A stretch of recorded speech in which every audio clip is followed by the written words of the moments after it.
Uyghur tili asos bilimlari, til tovushları va harf.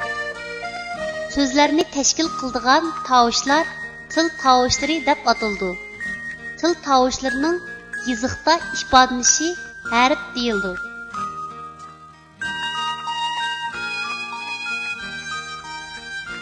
Bo'g'im so'zlar ig'izdan bir va bir qancha bo'laklarga bo'linib chiqadi.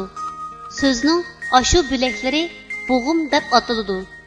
Uyg'ur tilidagi so'zlarning bir bo'g'imda birli so'ziq tovush harfi bo'ladi.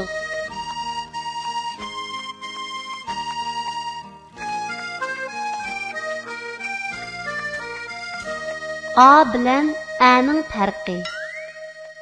San, al, ana, sen, el, ana, tapti, at, ata, tepti, et, ete,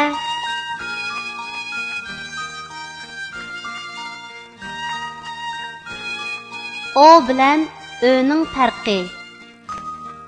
Bol, tol, oy, böl, töl, öy, or, tor, toş, ot, ör, tör, töş, öt.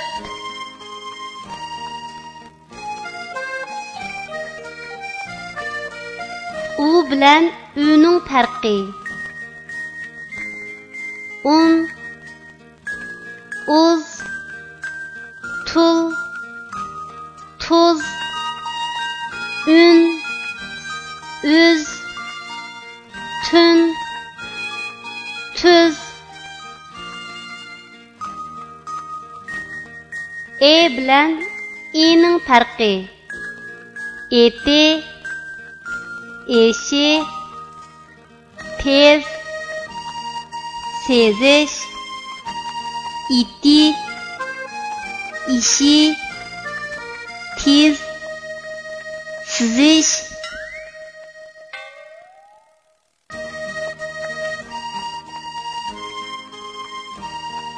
İlip bani tugatdim. G'uncham maktabdan nihoyatda xushal qaytib keldi da dadasiga. Dada, men ilipbani tugatdim dedi. Dadasi xushal bo'lib G'unchamga. Nihoyatda yaxshi bo'pti. Qani o'qib beqing'a, qizim dedi. G'uncham ilipa kitobdagi bir tekstni qilcha duduqlamay o'qib berdi. Dadasi, "Barakalloh qizim, yaxshi o'rganibsiz" dedi-da, G'unchamning peshonasiga suyib qo'ydi. Hem sizge endi turli yaxshi kitoblarni elib beraman. Tirishib o'qing. Cho'ng bo'lganda yaramliq odam bo'lib, vatan xalq uchun to'kib qo'shing dedi.